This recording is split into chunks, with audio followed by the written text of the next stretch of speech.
with every other aspect of our body, of course, we check our blood pressure and our cholesterol and our weight. And if something isn't feeling right, like a hip or a knee, maybe it needs a replacement. Like you go to measures, you understand that there are repairs or even care that needs to be done. But when it comes to the mind, there is a stigma or shame that like, oh, they lost their mind, or, oh, they're really struggling. They're not that strong. Look what's happened. And I really want to, debunk that, because that is actually the most important, I think, one of the most important parts of our body, which we rely on for almost everything. And I think, not to be negative about it, but we all have problems. I don't know the word problems, aspects of our thinking that need to be corrected.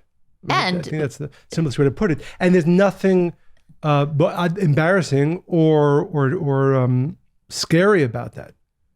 No, but this is what the thing is. A lot of things are preventable. Like the way we think about things, if we're particularly negative, we actually change different pathways in our brains. Like by our behavior, by our thoughts, different parts get bigger or smaller. And, science talks greatly about this. So I think it behooves us to actually explore it so we can know what we're doing. And actually, I don't want to preempt your introduction, which I usually allow you just to have the introduction. No, that's right. But there's actually a very interesting book that I started reading, and I'm often reticent to speak about books until I have a strong opinion about the whole of the book. So you're writing this is your disclaimer. Disclaimer basically. To a book which I think might be good, very, very interesting so far, and it's called Mental Immunity, and the author is Andy Norman, and his thesis is that just as the body is often taken over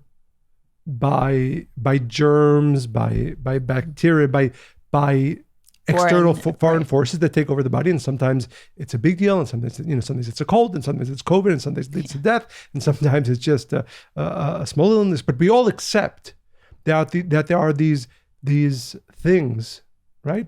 That enter, these pathogens that enter into our physical bodies, and we often have to find ways to fight them, either on our own or with medication and so on. And what he says is that we don't, when he say we, humanity as a whole, don't give enough focus to the germs, bacteria, viruses that are in or enter into our mind. And he's you're speaking metaphorically, or no, and he actually makes the point that this is not that this is not a metaphor for mental health or disease. He's like actual, but this is no. Not that there are actual, like the COVID, for instance, 19 that attack the brain like foreign invaders. Not because you lost me there, right. For a minute. By the way, that's right. It does happen, unfortunately. Yeah, right? But I don't even want to think about that. But that there are thought processes that behave as viruses on our brain.